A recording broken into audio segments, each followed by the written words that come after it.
All right, now Indian Foreign Secretary Vinay Mohan Kwatra is addressing a press conference regarding Prime Minister Modi's state visit to the United States. Thank you very much for coming out at this late hours in reasonably good numbers for us to together go through important segments of Day 2 of Honorable Prime Minister's ongoing visit to the US. Prime Minister arrived in Washington yesterday after concluding his program in New York, which basically comprised of celebrations of International Day of Yoga at the UN, a couple of meetings in New York the day before, and a set of engagements yesterday in Washington. Yesterday in Washington, Honorable Prime Minister basically had two main engagements. One was an event with the First Lady on skilling for future, event which was organized at one of the community colleges near Washington, Montgomery Community College. And thereafter, in the evening yesterday, Honorable Prime Minister, the President and the First Lady had a private engagement at the White House.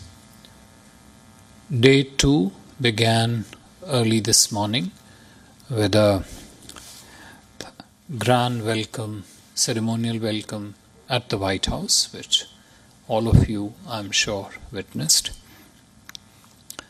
The ceremonial welcome in the morning, the proceedings throughout rest of the day, and the last event which just concluded. One thread which ran through all the events today and also yesterday was exceptional warmth and hospitality that the President of the US, the First Lady, extended to the Honorable Prime Minister. It was very clearly visible. You all saw in the morning at the ceremonial welcome yourself the clear manifestation of it. Large presence of the Indian American community at the ceremonial welcome. The cordiality, the exceptional warmth between the President and the Prime Minister, all through that was very, very clearly visible. Besides the programming element of today, which I have already mentioned to you, which is the ceremonial welcome to start with, congressional address, and the bilateral talks thereafter between the Prime Minister and the President, congressional address thereafter, and the dinner just a while ago it concluded. Besides those programming element, I would like to just run through very briefly with the substantive outcomes that this visit, this exceptional visit, has been able to achieve. You may have had a chance to look at the joint statement that was put out earlier during the day. But I would just summarize some of the key elements listed in the joint statement across various domains. First domain, I would say, would be of technology. Now, even before I go to what's in the joint statement, it is important to flag that when the Honorable Prime Minister and the President held their discussions in the White House after the ceremonial welcome, technology featured very prominently in the discussions. And not technology just in a single subdomain or a limited segmentation of it, but technology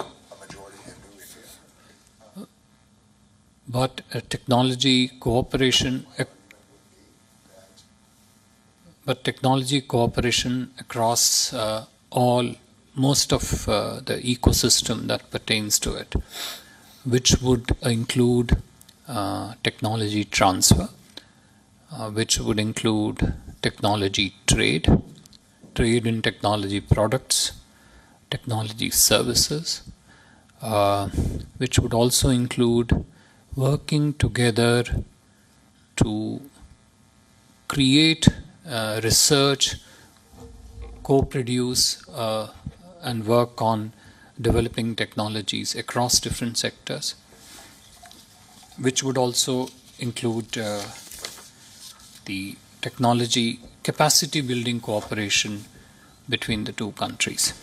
Now, if you look at specific subdomains which are listed in the joint statement, you will find that there are roughly 20 to 25 areas of technology partnership that have been identified in the joint statement as a direct result of the discussion between the two leaders earlier in the White House. So you have a full set of technology partnership areas in the field of semiconductors, whether it is the decision of Micron to set up an assembly line and test facility in India with a total investment amounting to roughly $2.75 billion. Of course, it would have a large chunk from Micron, but there will be other investors too. LAM, the company LAM's decision to train 60,000 Indian engineers, which falls more in technology capacity building engagement. The decision of the advanced applied materials to invest $400 million to establish a collaborative engineering center, again heavily centered on technology. If you go to the entire domain of initiative on critical and emerging technologies, you would find that there was a decision today to set up a quantum coordination mechanism and also the quantum information and science and technology agreement. Also partnership in several plurilateral engagements which focus on technology areas, quantum entanglement exchange, quantum economic development consortium, a research partnership program under the US-India Science and Technology Endowment Fund, which focuses more on joint development and commercialization of AI and quantum technologies. Critical area of HPC, high-powered computing technology, and development of source codes, and the regulatory easing in that space. So the 5 subdomains of technology I mentioned, you can easily add 2 more to that. One is relating to the regulatory easing. Google's AI Research Center also announced to continue its investing through the $10 billion digitalization fund. In S&T, there were 3 or 4 critical technology related announcements which were made, which are reflected in the joint statement. One of which was implementation arrangement between the NSF and the Department of Science and Technology of India relating to cyber physical systems and secure and trustworthy cyberspace. This area is particularly important given the increasing and increasingly complex and increasing number of cyber-related threats that are critical infrastructure in particular faces in both the countries. Signing of an implementation arrangement between NSF and the Ministry of Electronics of India for funding of joint projects in applied areas of research, which would include semiconductors, next generation communication, cyber security, green technologies, intelligent transport system, etc. Technology space then also continues into defense, where one of the landmark announcements done earlier this morning by GE was the signing of an MOU with HAL for production of GE 414 aero engine for the India's light combat aircraft. There was also an announcement on India-US Defense Industrial Cooperation Roadmap, which also has a heavy segment of technology. There are then technology-related announcements in the field of energy. There are good 6-7 of them.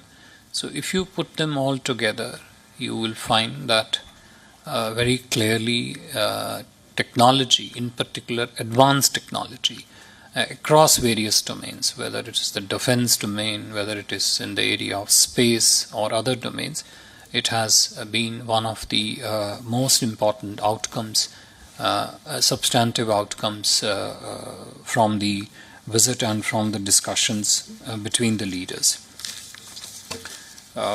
Besides the technology-related segment, another area of important outcome has been people-to-people ties. This finds manifestation in a decision by the US side, and both India and US have agreed that US will start the process to open 2 new consulates in India, one in Ahmedabad, one in Bengaluru. India will open its consulate in Seattle and 2 other places which are to be determined later. Defense has been another important area of significant outcomes during this visit. One element of it which I've highlighted is the agreement to produce GE 414 engine. The other elements include India's plan to procure MQ-9B Reaper drones from the US. There have also been some decisions and announcements with regard to placement of defense personnel in each other's facilities to better understand different systems and their operations. We have also announced commencement of negotiations with the US Department of Defense for concluding a security of supply arrangement, as also discussions on the reciprocal defense procurement agreement. Energy, as I mentioned earlier on, is another area where we have seen significant and considerable number of outcomes, and these are all available for you to see in the joint statement. Trade has also been another focus area of priority discussions between the 2 countries, and that also featured in today's discussion. Now, one of the key elements in this has been that out of the 7 WTO disputes between India and the US, there has been a resolution for 6 of the outstanding WTO disputes.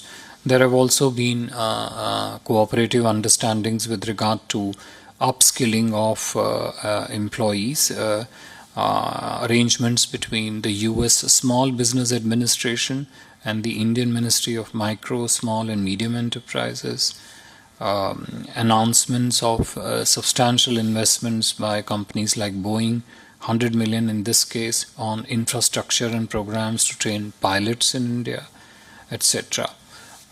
So a fairly important set of announcements.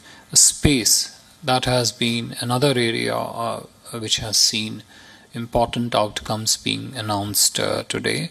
The one in particular needs mention is the signing by India. Ambassador Sandhu signed it yesterday, is Artemis Accords.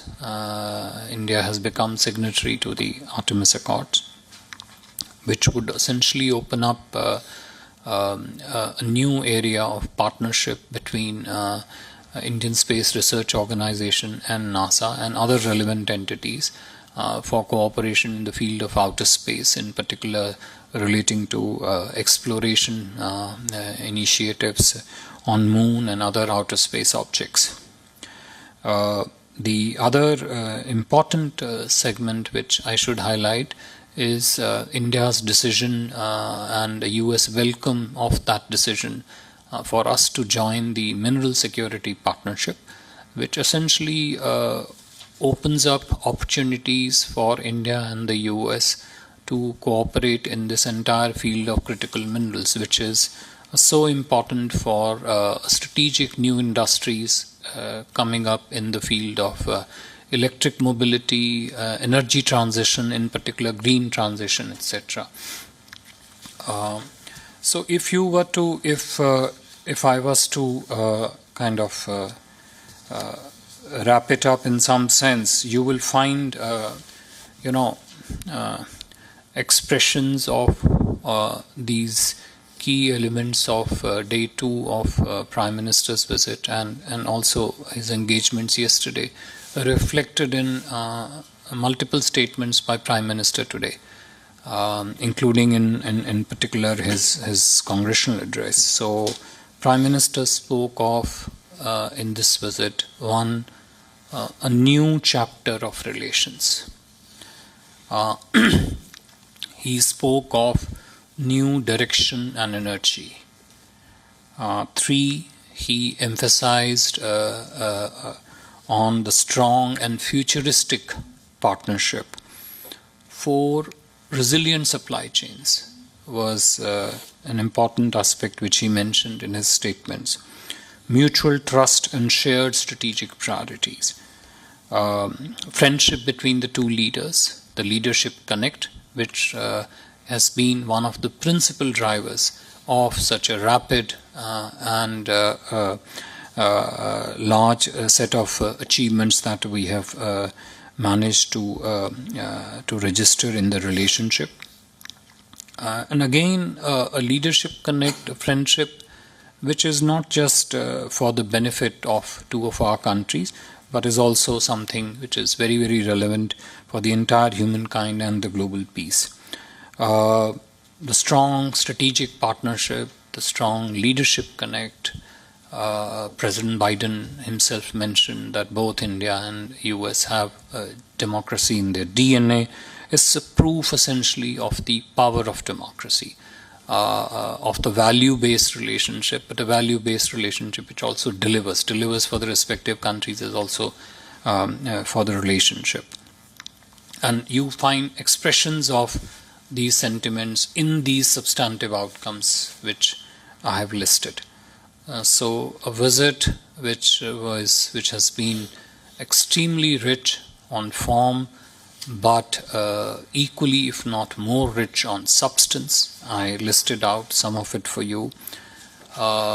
Discussions, achievements, outcomes, focused not just on the individual items, but also focused on how those outcomes need to be achieved in a value-based framework.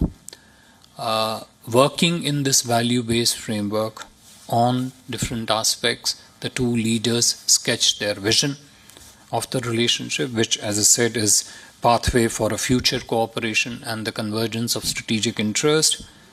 The two also, working in this value system vision, spoke of the need to listen to the voices, other voices which are there in the world for their own benefit.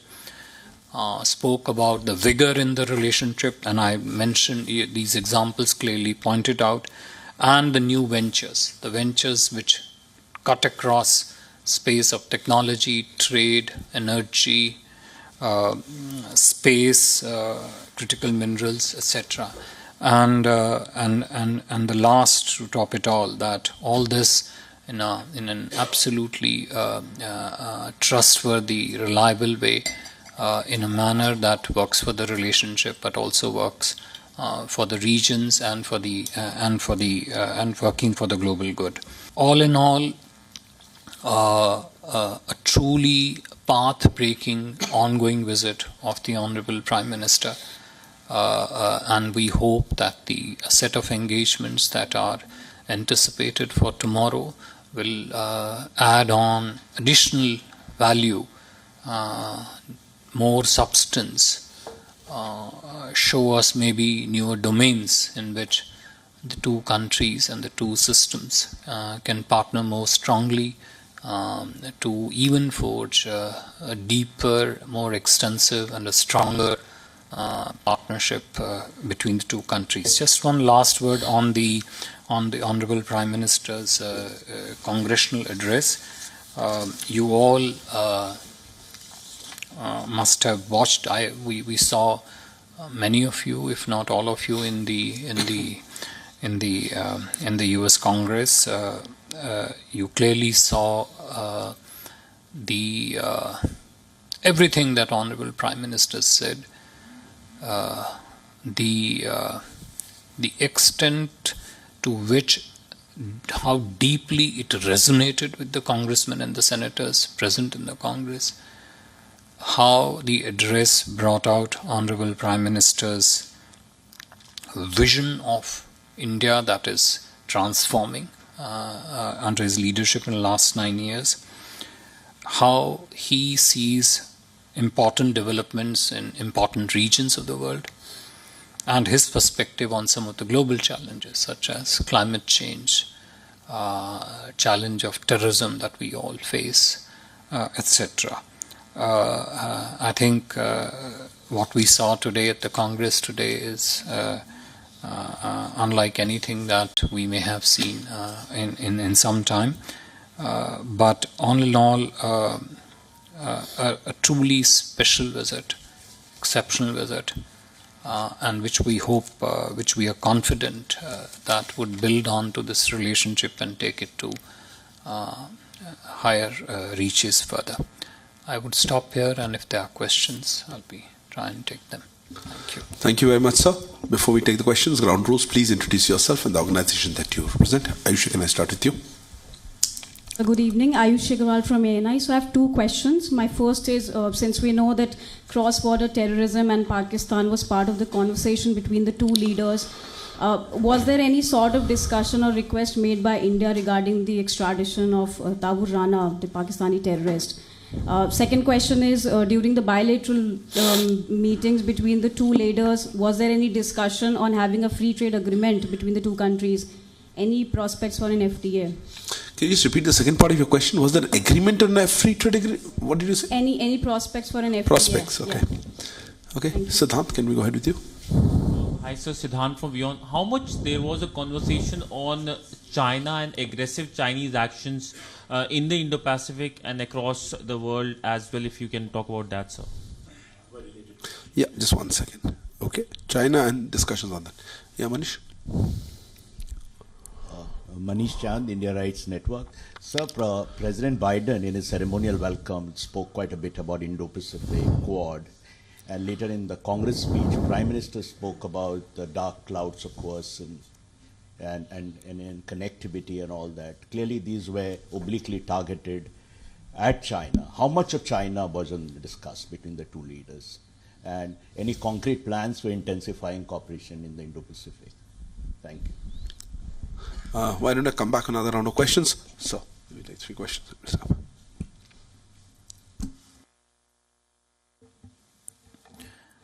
Thank you.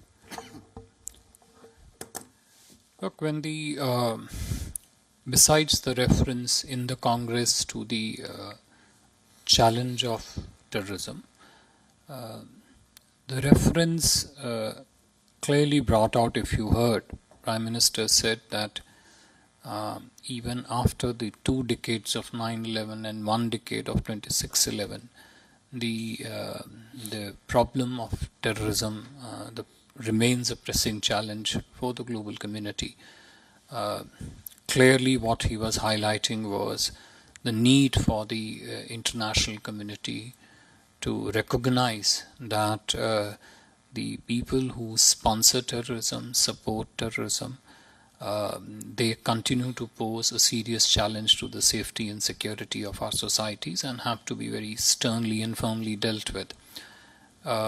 When the Honorable Prime Minister and the President held their discussions, all aspects of such global challenges were discussed between the two, and how India and US could cooperate to mitigate, address and try and deal with this challenge as comprehensively as possible.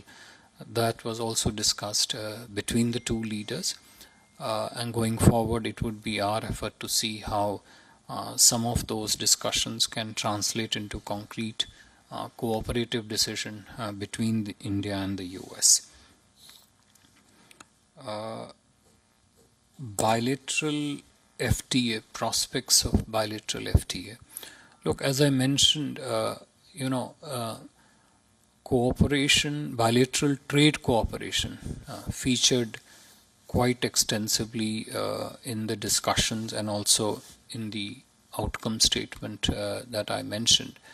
Currently, India and US bilateral trade is a little over $190 billion between the two countries, and India, and as Prime Minister said in his press remarks after the discussion, US is India's largest trading partner.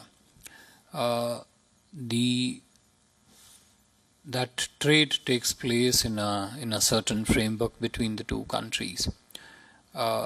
Free trade area agreements, by their nature, are very, very extensive and require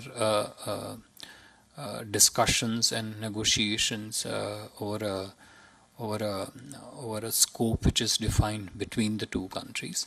So, as such, the prospects, excuse me, the discussions focused more on what measures do we take to expand our trade engagement, both in trade in goods and trade in services.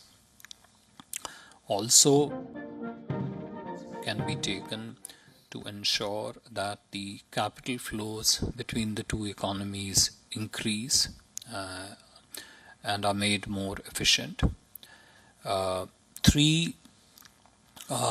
Indian side, we did talk about importance of talking on the critical minerals agreement, which at least is a limited domain trade engagement which is possible. So all these things were on the table in terms of discussion, but prospects of FTA, I think, is further down the line for both of us to build on and see how we can progress that. Manish, your question, and Siddhant, your question earlier on China. Look, it's, as I mentioned in my opening remarks, both Honorable Prime Minister and the President focused on the challenges that our strategic interests face all over different parts of the world. Naturally, in this regard, the developments in the Indo-Pacific area have always been an important area of cooperation between India and the US. And that cooperation takes place across multiple domains. One, it takes place through our individual partnerships with the countries of the Indo-Pacific.